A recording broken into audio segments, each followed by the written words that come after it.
Mr. Amitabh Bachchan or Mr. Shah Rukh Khan or Mr. Salman Khan or Amir Khan would get that kind of adulation, I could understand. But then something like that happening for me was almost disbelief. I could not really believe it. When you heard the news about the unfortunate demise of Sushant? Majorly shocked, because he's somebody I knew. He's somebody I used to interact with at the gym. Honestly, Faridoon, I was almost in tears. Just to be hugged by Amitabh Bachchan for the first time in my life at the door, I'm telling you, I couldn't feel the ground under my feet. I didn't have to go through the initial struggle in terms of, oh, he's not a star son, or he's an outsider, nepotism and all that drama.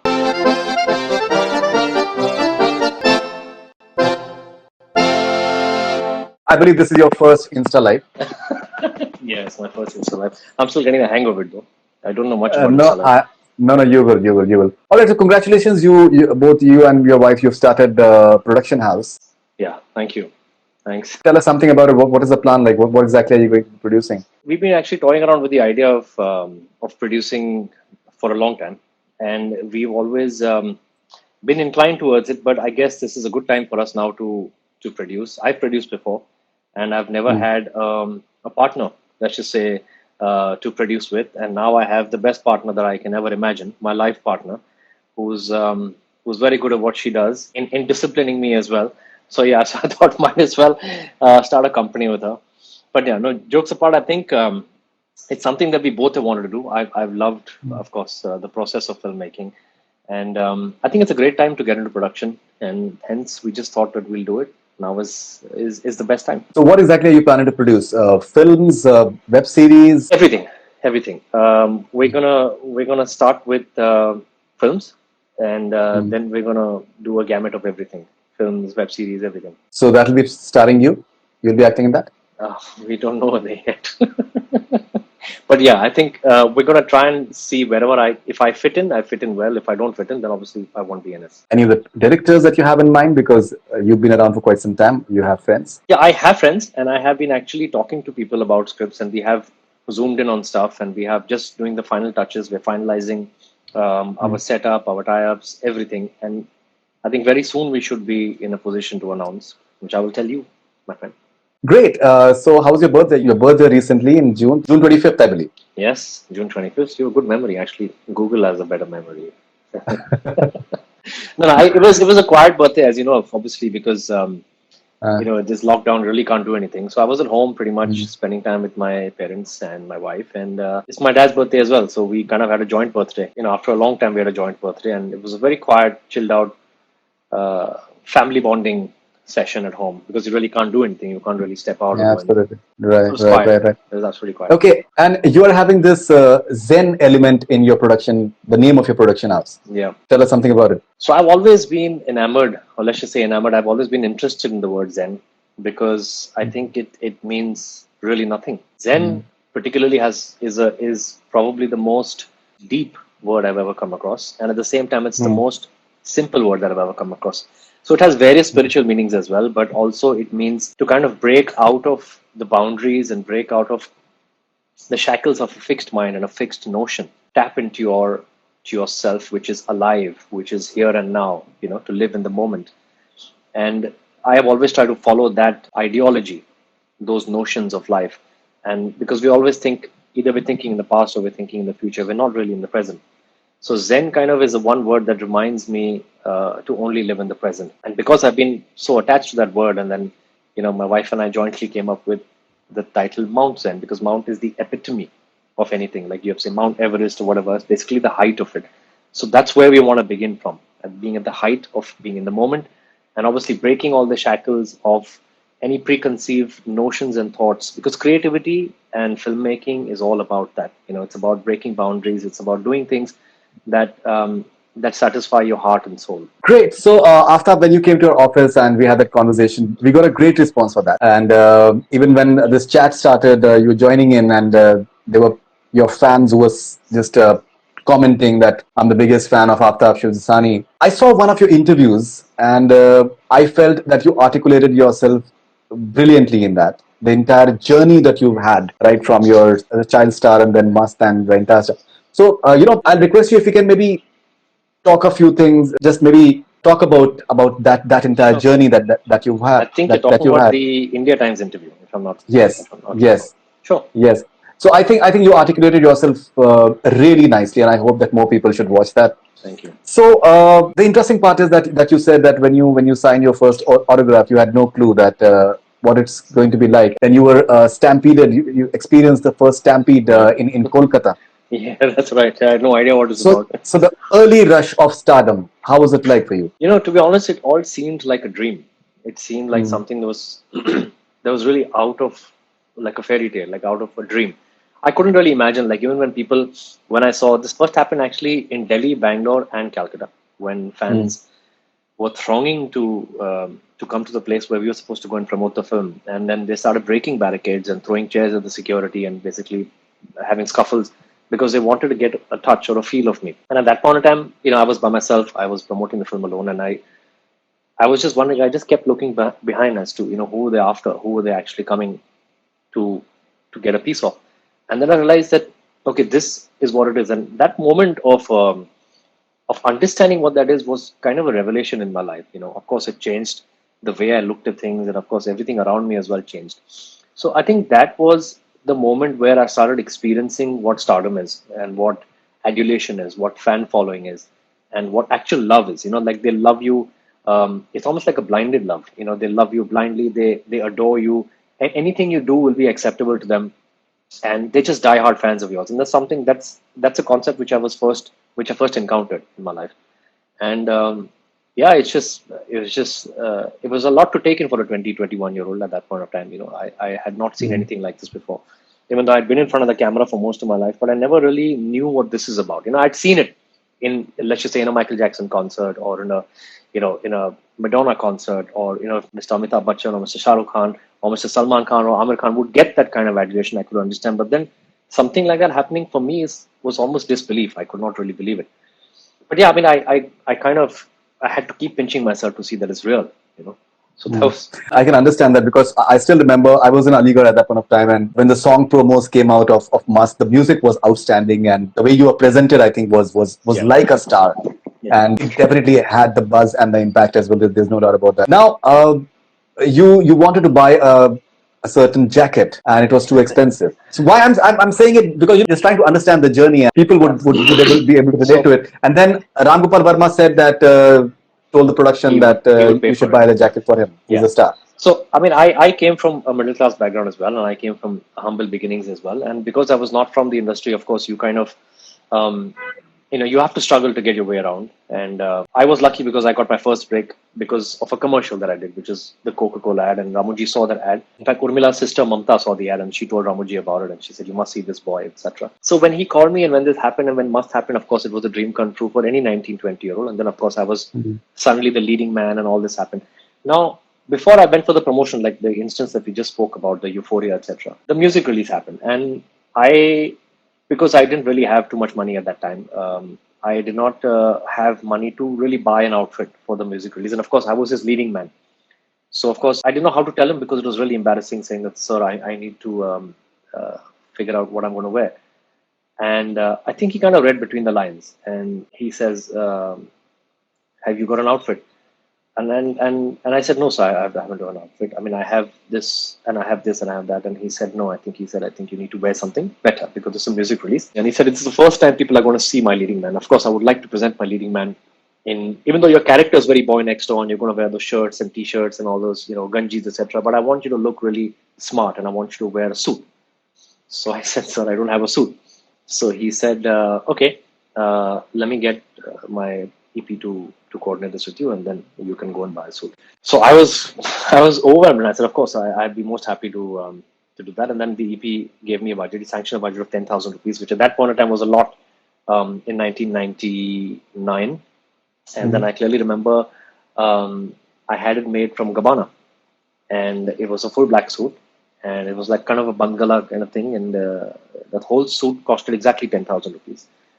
And we figured out the shoes from somewhere, and that's it. That was my outfit. All right, and Mr. Bachchan came for the music launch of Mhm. Must, and you acted in Shehenshah as a child actor. Shahenshah and Insaniyat, two films as junior Mr. Bachchan. Right, so he knew you. I'm sure that he because since you played. Well, I mean, evidently because when I went to open the door, it was like this massive Hugged you. ballroom, and yeah, and he was standing right there, and he said, "Hi, Aftab." And I almost couldn't believe that Mr. Amitabh Bachchan knows my name. And of course, Uh, he knew Ramuji very well, and he said that he must have known. And then he said, "Hi, Aftab," and he extended his hand, and he just gave me a hug. Just to be hugged by Amitabh Bachchan for the first time in my life at the door, I'm telling you, I couldn't feel the ground under my feet. It was a fan moment for me, and I was just so overwhelmed that my whole body got cold. I started trembling. And then he just put his arm around my shoulder, and he said, "Come, come." And he just like literally like a buddy, he put his arm around my shoulder, and he took me all the way to meet Ramuji in the center of the ballroom. And then suddenly, everyone was turning around to see that, okay, Mr. Amitabh Bachchan, the chief guest, had arrived. And suddenly he's got his arm around, our lead actor, and they're behaving like they're long lost buddies. And I was like, this one person just staring at Mr. Bachchan, I was like, wow, Amitabh Bachchan has put his arm around me. So of course, at that point of time, I was like, I couldn't really believe it. I mean, then of course, then we made conversation, and he made me feel really comfortable, and then so on and so forth. But yeah, it was something that's etched in my memory forever. so, as you mentioned at the beginning, you had humble background, coming from middle class background, and once the movies started happening, they did well, and you bought one car, then second car, and then Yeah. you bought one house, then another house. And you also mentioned that maybe you overspent, you became a bit of a spendthrift, and you did not really value money maybe the way you Yeah. should have. When was it that you realized that you're going overboard? Not until really late, actually.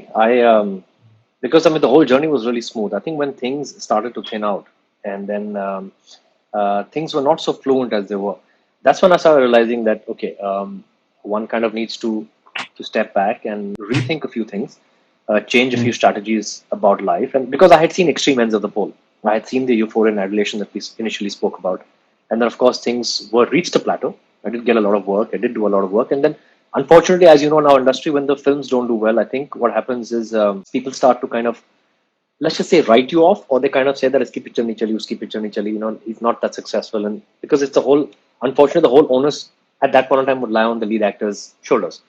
And then once that word gets around, and then people start not really entertaining you as much as they did, that's I think when it started to sink in slowly. And but I don't think I never really lost hope, or I never really felt that this is the end of the road, because the one thing that's actually always kept me going through that phase, through the beginning, and even now, is the confidence that I have in my talent. I know my ability to learn. I know my ability to deliver. And if I don't know something, I know my ability to learn it and then deliver. So I've never really felt that it's the end of the road, or the problems are bigger than life. I think problems are all part of life, but I've never really given in, nor have I succumbed to that. There have been moments where I felt down. There have been moments where I felt, well, let's just say, depressed. I hate to use that word, but I felt depressed. But I don't think I ever lost faith in myself. I had faith. My family had faith in me. My friends had faith in me. I had faith in God. And most importantly, I had faith in myself. And that faith in myself actually gave me the impetus to always carry on. Because everybody who would meet me would always say, "Oh, you're such a fine actor. You're such a nice guy. You're this, you're that." And at the end of the day, it didn't really translate into that much of work that it did initially in my career. And at that point of time, I started realizing that we need to slow down a bit and start reassessing things in my life and my career. And I think it's been a learning curve since then. But actually, I have no regrets about anything, because I do feel that, I mean, what is life if there is no adventure? What is life if there are no bad experiences? What is life if there is no downs? You can't always have an up, right? You have to always go down Absolutely. in order to come back up. It's very interesting when you were talking about entering the room, and maybe you did not get the response that you got earlier, and that entire process of not feeling really wanted.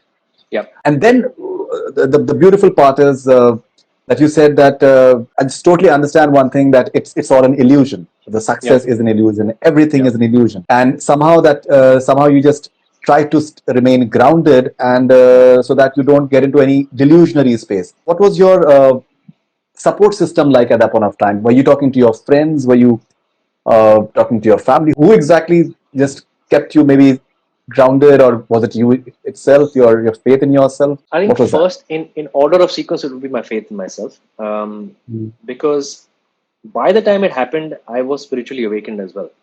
I mean, I started reading books. I started. I can't say I'm a sage, but I started reading spiritual books about life, and I can't read fact. Like with me, if I pick up a book, I can only, I'm sorry, I can't read fiction because I live in a world of fiction. I read scripts. In the movies is all about a world of fiction. You create an imaginary world, an illusory world for the audience to entertain them. But with me, the books that attracted me were fact about life, about spirituality, and that is the first thing that aided me, that came to my help. Because apart from having faith in myself, I also needed to be spiritually grounded in order to first fathom what was happening, and second of all to resurrect myself mentally, because I think, like, we're going on talk about depression and mental depression and this and that, but I think all that is nothing but something that stems from your mind. And I think if you fortified your mind and if you make your mind strong as to encounter these problems in life, and you face them head on, you don't shy away from Right. them, you don't Right. go into a shell, because going into that shell and then that shell becoming into a black hole is the simplest thing possible. And I think I Very even well said. mentioned that on the interview.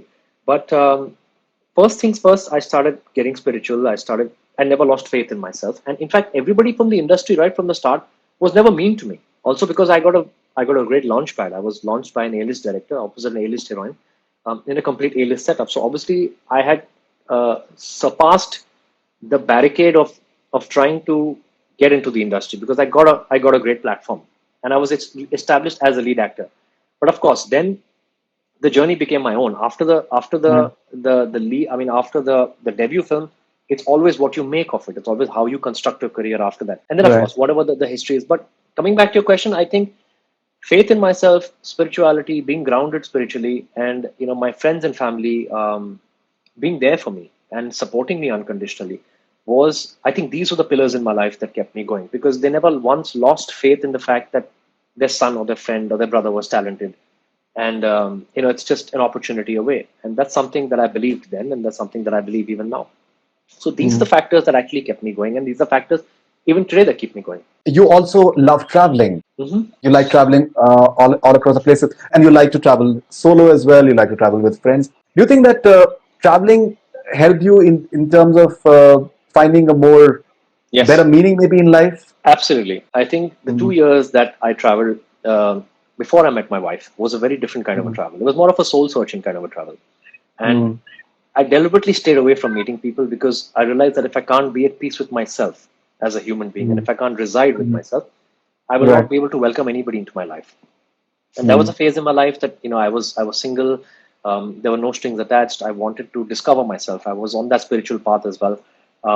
Work was a bit slow, and in fact, that gave me an insight to who I really am, and that fortified me as a person. So whether there was work or no work, whether there were opportunities or no opportunities, I was never unhappy. I was never depressed. There were times where I felt that, okay, I would like to speak to somebody, or like to interact with somebody, and I did whenever I felt the need to. But generally, I had made a pact with myself that I'm going to spend as much time as myself, until the woman in my life who has to walk in will walk in, and I will fall in love as effortlessly as I would imagine with her, and then spend the Mm-hmm. rest of my life with her, because I was in that kind of a state of mind. And then that kind of travel really, really helped me a lot, because I would advocate it to everybody. I mean, people who are in a position to travel by themselves, because usually when we go on a holiday, we always think, who should I call? Who are my friends I can take? Who's the family I can travel with? Blah, blah, blah. But I think nobody really tries to travel by themselves, with themselves, because I think traveling with themselves would really help them to appreciate themselves. And once you appreciate yourself, you can appreciate somebody next to you.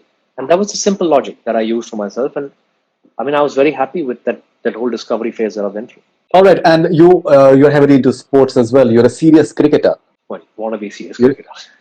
No, I don't think so. You're a wannabe serious cricketer. You are a serious cricketer. I've seen you. I've seen you play in that The CCL. league The CCL, and CCL. even apart from that, Yeah, I love cricket, man. you have held your own against like India players, for example. So, does that help sports? Because Yeah. you can vent out Oh, yeah. your feelings, and you feel like a winner at the end of the day if you perform. Yeah. I think the thing with sports is that it's so different from what we do otherwise in our profession. Like, we lead stressful Mhm. lives. I mean, you as in your field, I mean, you have so much of work that you do. You interact with people. You go through your stresses at office. In our field, we go through our stresses on the set. We interact with people Mhm. who are not always nice. Some are nice, some are not always nice. But I think sports is one thing that really takes your mind off that. Like, when you're on a sports field or any sort of sporting atmosphere, and if you're playing and you're into that sport, I don't think you really think of anything else. You don't think of him or her or them or anything, a film or an interview or a newspaper or anything. You're just single point, you're there, you're enjoying your sport. And sport is something that's been in my blood right from the start. I've always loved sports. So whether it's cricket, whether it's football, badminton, table tennis, squash, swimming, snooker, which is my favorite sport, I've always indulged in them. And that has kind of taken me away from any and every stress that I've had. So for me, that sports is a stress buster. And yes, like I said, I've been a wannabe cricketer. My first ambition when I was a kid, like everybody else in India, was to be a cricketer. But of Right. course, that was not meant to happen. No, no, I've seen you play, man. You play well, and you compete. You compete really hard. I've seen you That on is the ground. sportsman in me. Let me tell you that. Competition in when I'm performing also in films Yeah. is that's a sportsman in me. But it's healthy. It's healthy It's competition. It's healthy. not like Yeah. I'm not trying to stamp on somebody else's feet to take their piece of the pie. I would like to excel in what I can do personally. When you heard the news about the unfortunate demise of Sushant and the conversation around his Yeah. demise, how did you respond to it? Wow. There are so many aspects to something like this because first of all, I was majorly shocked because he's somebody I knew. He's somebody I used to interact with at the gym, and we used to have amazing conversations about astrophysics, which I knew nothing about, quantum physics, which I knew nothing about, spirituality, which I was inclined towards, stuff about space and the stars and all of that, which I was keenly interested in, but of course not to the level that he was interested in. And we had loads of conversations, polite conversations at the gym, and we spoke about fitness, and we spoke about diets, and we spoke about all these things. And then, I mean, when one would interact with him, one never really saw this coming at all because you never really know what's happening under the skin. You know what's happening behind the face. And he seemed like such a vibrant, joyful, full of life. The kind of energy he had, I don't think very many people have that energy to life. And then when you see something completely which is like a 180-degree shift from what you've interacted with the person, and suddenly you hear this happening to the person, it's like I when someone told it to me, I thought that what are you dreaming? Are you is this a bad joke? And then I turned on the news and I saw it, and honestly, Faridoon, I was almost in tears because I somehow, there is a feeling that goes beyond disbelief. There is a feeling that you feel shock. Okay, you don't know somebody, you know somebody, you feel shock, you feel sadness, you go through the motion of feeling that emotion, and then you come to terms with it. For a long time, I didn't come to terms because I was trying to decipher in my head, is this something that I missed, in my interactions, even though it was limited, but you kind of get a sense of somebody's energy, somebody's vibe, somebody's thought process. And a guy like him with such a bright mind, I don't think many actors have that kind of mindset. He was extremely bright, he was intelligent. Most actors are really self-obsessed, and I'm saying it as an actor. They see nothing beyond themselves. This guy was not like that. He was way beyond just films. And if people are speculating that he was depressed or he was upset about certain facets of society or the film industry people, and that caused him to take this step, it's almost disbelief. It's like you're telling me something that I cannot imagine, because when you interact with somebody, you don't imagine that that person's thinking is so limited. you know because yeah, Mm. we all appreciate the work that we do, we all love what we do, we want to work, we're passionate about what we do, but I mean, life is also bigger than that, right? You've got one life, you have family, you have friends, you have things. Like, he had so many other passions besides films. few of us Absolutely. few of us have those kind of passions besides films. Like, most of us are only obsessed with what we do.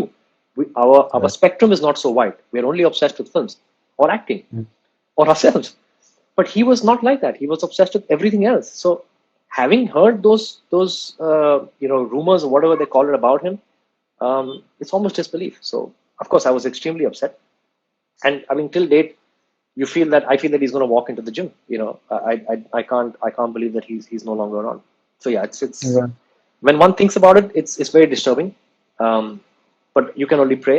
Like, I've gone to the church many times to light a candle for him, and pray for his soul, because I do believe that this definitely shouldn't have gone. Whatever it is, he shouldn't have gone. Now, putting things into perspective, when we started off, and you just told us about the entire journey from Must and the adulation and the stardom, and Yeah, then maybe how things did not pan out after a certain point of time, after successful yeah, films, maybe the way you would have wanted, yeah, and some of your peers may have continued to have successes as far as movies are concerned. yeah, How did you deal with that phase of, because when the conversation right now is about outsiders and insiders, and there are the outsiders, they tend to get shortchanged, and there are injustices, and there are There is exploitation taking place. If you can tell us honestly, what is your perspective when you look back maybe at your personal journey? See, like I said initially, I never had to face those obstacles because I was launched by Ram Gopal Verma, opposite Urmila. So obviously, that Mhm. barrier of struggling to get in and get a good role and work my way up, that was not there in my career because Mhm. I started straight at the top. My launch was anybody's dream role. Right. A 20-year-old boy getting a lead in a Ram Gopal Verma film after Satya, and with Urmila, who was ruling the roost at that point of time. So of course, I surpassed that phase. That didn't happen to me. Everybody welcomed me after that because I was Ramu's protege. So I didn't have to go through the initial struggle of in terms of, oh, he's not a star son, or he's an outsider, or nepotism and all that drama. I started off on a very stable platform, and thankfully for me, by the grace of God and blessings of the audience accepted me. And for me, that was my biggest test, which I realized much later. One thing is people getting jealous of you, people getting envious of you, people not wanting good things for you. But at the end of the day, what I realized is that only the audience matters. So if the audience accepts you and the audience loves you, genuinely, and I'm telling you, and I'm not trying to blunt, nor am I trying to be diplomatic. I'm telling you my genuine thoughts and feelings about this issue because I feel there's too much of negativity out there. And one really needs to put a lot of things into perspective about this negativity. That we are completely forgetting that the audience is the only person or the only factor that can make or break you in this industry. Yeah, you may get opportunities. You may not be getting the opportunities. But even those who are the so-called privileged, if they get the opportunities, if they don't have the audience's acceptance, they're not going to last. And if you think that you're going to keep relaunching and relaunching the same people who have failed in a certain film or the audience has rejected them, that's not going to last. So why unnecessarily fret? Why unnecessarily lose your sleep and your peace of mind to sit and argue this and throw muck at each other for weeks and weeks? When, trust me, at the end of the day, the only thing you should be looking to do is to see how you can better yourself, see how you can work towards getting the audience's acceptance, because that for me is the ultimate judge. And the reason I'm sitting here talking to you today after almost 21 years is because the audiences have accepted me. I've never deceived my audiences. I've never painted the wrong picture about myself. In fact, I've Right. always been away from the media. I've always been shy as a person. But I think if the audiences have loved me for almost 21 years, in spite of me going through good, bad, and ugly phases, I think that is for me it's the ultimate gratification from anything else. And Mm. that for me is there's a full stop after that. I don't really think about who's who, what's what are the privileges. For me, work and the people have to like me. I don't really care about whether the technicians like me or the producers like me or directors like me. I think the audiences have to like me. That's for me my ultimate goal. Absolutely. And before you came in, there was this comment from one of your fans, and he or she said that he still looks like the must boy. So I think you've maintained yourself very nicely, and I think the fact that you look happy, you come across as someone who's happy, and I think if someone is happy, then obviously I think good things are going to happen. I think. I want to thank that him or her fan, whoever said that. But I also want to tell you, Faridun, because I've known Mm. you from the initial phases of your career as well. You are possibly one of the only few people in your profession whom I've seen who always had a smile, always, and you always had this calm demeanor. Like there can be a complete circus around you, there can be mayhem around you, but you always have this calm demeanor when you ask questions, when you listen to answers, and you're a very good listener, mind you. You're a very good listener. I must compliment you. That I mean, you've also not changed. Physically, you've not changed, and mentally, you probably only become calmer. So I think when someone asks you what is your secret to being happy and what is your secret to being the same and looking the same, I think genuinely it's to be happy, to be at peace with yourself. Yeah, Because that's at true. the end of the day, if That is you're at true. peace with yourself, I think it'll show in your aura. And those who recognize auras and those who recognize positive vibes and energy will appreciate that in you. So to you too as well, and thank you to the fan who said that. So Aftab, congratulations for your new production house. And Zen is the reason why I asked the reason for the Zen factor, because that is something that Yeah, you've incorporated in your life as well, which is great, which is absolutely yeah. wonderful. Thank you for sharing your entire journey with us and what it took for you in so many years. And all the best wishes. I'm very very sure. Personally, I would love to see stuff from you, because you've entertained us in many movies. I told you before as well that I love the Aslam Bhai factor that you brought. I think it was amazing. So there's much more left in you and from you, and the people waiting for you. So all the best Thank you. wishes and And keep hopefully, on I'll, rocking, I'll, man. I'll, I'll, I'll give you an insight as to what's happening really soon. We're just preparing Looking forward. to Looking our forward, first man. Looking announcement. forward. I'm hopefully not going to disappoint. I'll keep my fingers crossed that I don't disappoint all the audiences and you guys for sure. Looking forward, man. Take care, man. Take care. All the best. Thanks, Faridoon. Take All the best.